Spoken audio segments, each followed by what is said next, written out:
Assembly ఎన్నికల్లో ఇచ్చిన హామీ మేరకు వికలాంగులు, వృద్ధులు, వితంతువులు, గీత కార్మికులు, బీడీ కార్మికుల పెన్షన్లు పెంచే వరకు రేవంత్ సర్కార్పై రాజీలేని పోరాటం కొనసాగిస్తామని భారత వికలాంగుల హక్కుల పరిరక్షణ సమితి రాష్ట్ర అధ్యక్షులు గిద్దె రాజేష్ అన్నారు. మంగళవారం మునగల మండలం కలకోవ గ్రామంలో నిర్వహించిన సంఘం మండల ముఖ్య కార్యకర్తల సమావేశానికి ముఖ్య అతిథిగా హాజరైన భారత వికలాంగుల హక్కుల పరిరక్షణ సమితి రాష్ట్ర అధ్యక్షులు గిద్దె రాజేష్ కార్యక్రమాన్ని ఉద్దేశించి మాట్లాడారు.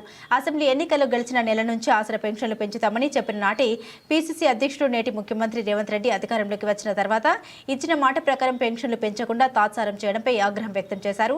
సంఘం రాష్ట్ర ఉపాధ్యక్షులు కొల్లూరి ఈదయ్య బాబు అధ్యక్షతన జరిగిన ఈ సమావేశంలో సంఘం జిల్లా కార్యవర్గ సభ్యుడు గోగుల శేఖర్ రెడ్డి, సంఘం మునగాల మండల అధ్యక్షుడు గోపిరెడ్డి మదన్మోహన్ రెడ్డి, సంఘం జిల్లా యోజన భాగం నాయకులు గుంటి శివకుమార్, ఆరూరి బాబు, వెంకన్న తదితరులు పాల్గొన్నారు.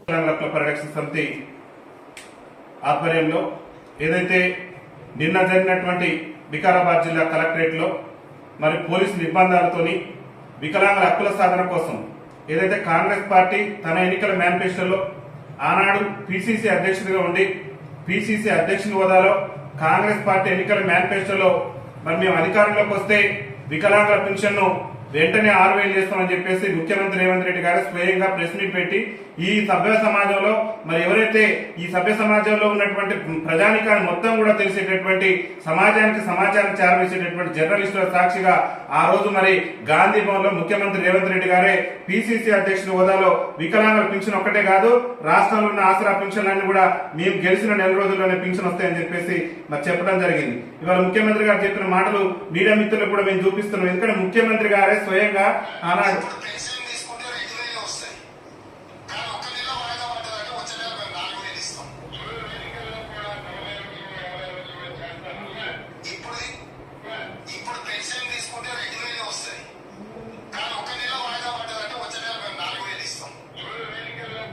రేవంత్ రెడ్డి గారు పిసిసి అధ్యక్షుడు ఉన్నప్పుడు మరి ఏం మాట్లాడిందో ఒకసారి చూడాలి. మీడియా మిత్రులు గమనించారు. సభ్య సమాజం కూడా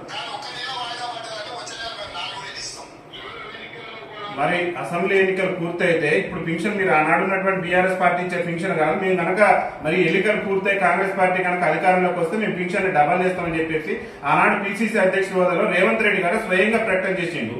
ఇవాళ అధికారంలోకి వచ్చిన తర్వాత మా వికలాంగుల సమాజానికి మరి మీరు ఎన్నికల మేనిఫెస్టోలో చెప్పిన విధంగా పింఛన్ పెంచాలని చెప్పేసి మీరు డిమాండ్ చేస్తూ మరి శాంతియుత మార్గంలోనూ మరి మేము వినతి పత్రం ఇచ్చేటటువంటి సందర్భంలో మరి భారీ ఎత్తున పోలీస్ బలగాలను నుంచి మా యొక్క ఉద్యమాలను అణచివేటటువంటి కుట్రను ముఖ్యమంత్రి గారు చేయడం పట్ల భారత వికలాంగుల హక్కుల పరిరక్షణ సమితి రాష్ట్ర కమిటీ పక్షాన్ని మేము పూర్తి స్థాయిలో తప్పుపడుతూ ముఖ్యమంత్రి గారికి ఇప్పటికైనా ఎన్నికల సమయంలో మీరు ఇచ్చినటువంటి హామీని తక్షణమే నిలబెట్టుకునేందుకు ప్రయత్నం చేయాలని చెప్పేసి కూడా మేము విజ్ఞప్తి చేస్తున్నాం.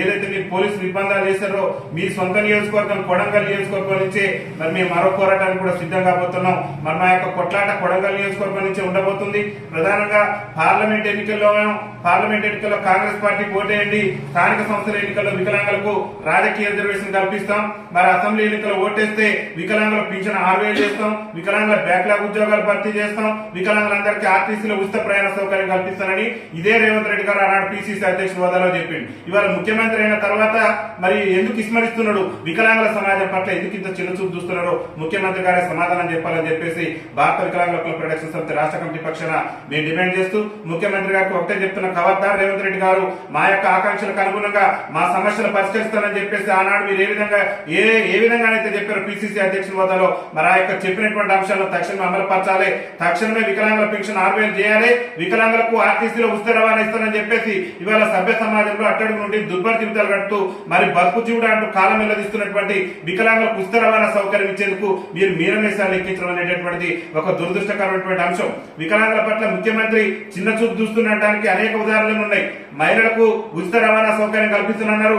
కాంగ్రెస్ పార్టీ అధికారంలో రాగానే మహిళలకు ఉచిత రవాణా ఇచ్చారు. కానీ అభయాస్త్రం మేనిఫెస్టోలో మీరు పెట్టిన మేనిఫెస్టో మరి వికలాంగుల సమాజం మీద ఎందుకు ఇంత వివక్ష చూపుతున్నారో ముఖ్యమంత్రి గారు సమాధానం చెప్పాలి.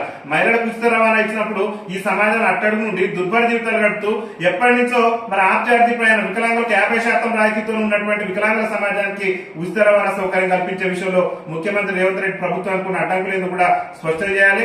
తక్షణమే ఎన్నికల మేనిఫెస్టోలో చెప్పిన విధంగా మీరే చెప్పిన ఎన్నికల మేనిఫెస్టోలో మేము అధికారంలోకి వస్తే అన్ని జిల్లాల్లో ఖాళీలను గుర్తించి ఎవరైతే ఇలా బతుకు జీవుడు అంటూ కాలం వెల్లదీస్తూ మరి పాఠశాల మెట్లెక్కలేటువంటి మా వికలాంగుల సోదరులు పీజీలు పిహెచ్డీలు పూర్తి చేశారు. మేము అధికారంలోకి వస్తే వికలాంగుల బ్యాక్లాగ్ ఉద్యోగాలన్నీ కూడా భర్తీ చేస్తున్నారు. మరి నేటి వరకు దాన్ని ఊసే ముఖ్యమంత్రి గారు ఎత్తపోవడం అనేక మంది మా వికలాంగుల సోదరులు చదువుకొని ఉద్యోగ ఉపాధి అవకాశాలు లేక ఇబ్బందులు పడుతుంది కాబట్టి ముఖ్యమంత్రి గారికి ఒకటే చెప్తున్నాం, తక్షణమే వికలాంగుల బ్యాక్లాగ్ ఉద్యోగాల భర్తీ కూడా చొరవ చూపాలని చెప్పేసి కూడా భారత వికలాంగుల హక్కుల పరిరక్షణ సమితి రాష్ట్ర కమిటీ పక్షాన్ని మేము విజ్ఞప్తి చేస్తున్నాం.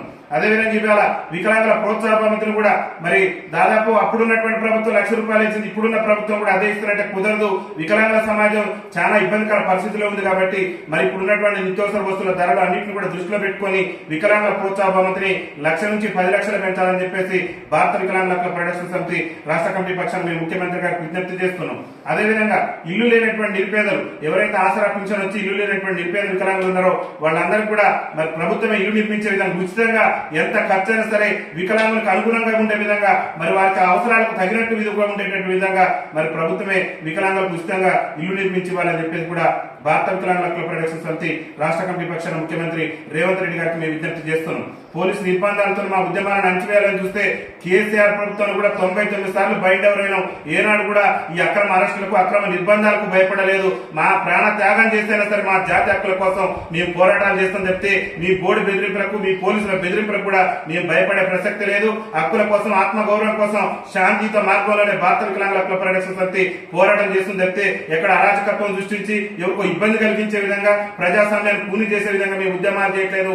శాంతియుత మార్గంలో ప్రజాస్వామ్యబద్ధంగా రాజ్యాంగబద్ధంగా మాకున్నటువంటి హక్కుల మేరకే మేము ఇవాళ ఉద్యమాలు చేస్తున్నాం చెప్తే ఆనాడు కేసీఆర్ గారు ధర్నా చౌక్ ఎత్తేసిండు. ఇవాళ మేము కలెక్టరేట్ లో వినతి పత్రం ఇచ్చుకోవడానికి పోతే మమ్మల్ని భారీ ఎత్తున పోలీస్ బందోబస్తు పెట్టి మమ్మల్ని అక్రమంగా అరెస్టులు చేసిన అక్రమ